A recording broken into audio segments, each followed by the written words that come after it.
It always seems impossible until it's done. Never, never, and never again shall it be that this beautiful land will again experience the oppression of one by another. I learned that courage was not the absence of fear, but the triumph over it. The brave man is not he who does not feel afraid, but he who conquers that fear. To deny people their human rights is to challenge their very humanity. I was called a terrorist yesterday, but when I came out of jail, many people embraced me, including my enemies. And that is what I normally tell other people who say those who are struggling for liberation in their country are terrorists. Where globalization means, as it so often does, that the rich and powerful now have new means to further enrich and empower themselves at the cost of the poorer and weaker, we have a responsibility to protest in the name of universal freedom. Money won't create success. The freedom to make it will. Let there be work, bread, water, and salt for all. Courageous people do not fear forgiving for the sake of peace. I cannot conceive of Israel withdrawing if Arab states do not recognize Israel within secure borders. There's nothing like returning to a place that remains unchanged to find the ways in which you yourself have altered. On the first day of school, my teacher, Miss Madingan, gave each of us an English name and said that from thenceforth that was the name we would answer to in school. This was the custom among Africans in those days and was undoubtedly due to the British bias of our education. People respond in accordance to how you relate to them. If you approach them on the basis of violence, that's how they'll react.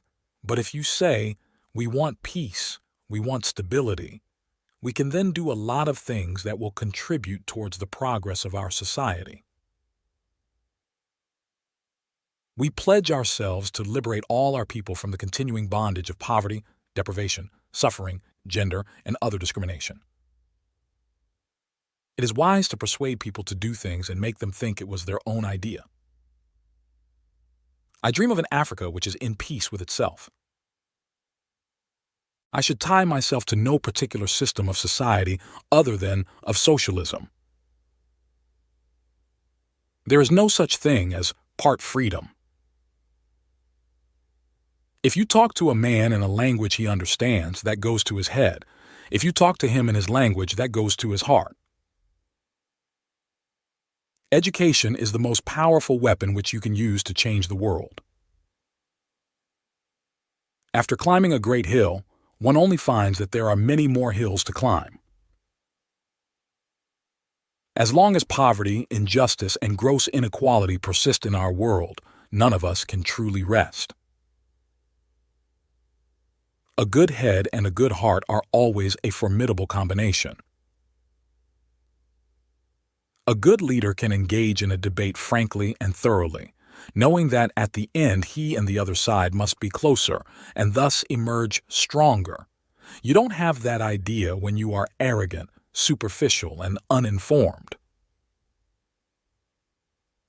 There are many people who feel that it is useless and futile to continue talking about peace and non-violence against a government whose only reply is savage attacks on an unarmed and defenseless people. Only free men can negotiate. A prisoner cannot enter into contracts. In my country, we go to prison first and then become president. I stand here before you not as a prophet, but as a humble servant of you, the people. Without education, your children can never really meet the challenges they will face. So it's very important to give children education and explain that they should play a role for their country. There is no easy walk to freedom anywhere, and many of us will have to pass through the valley of the shadow of death again and again before we reach the mountaintop of our desires. I dream of the realization of the unity of Africa, whereby its leaders combine in their efforts to solve the problems of this continent. I dream of our vast deserts, of our forests, of all our great wildernesses.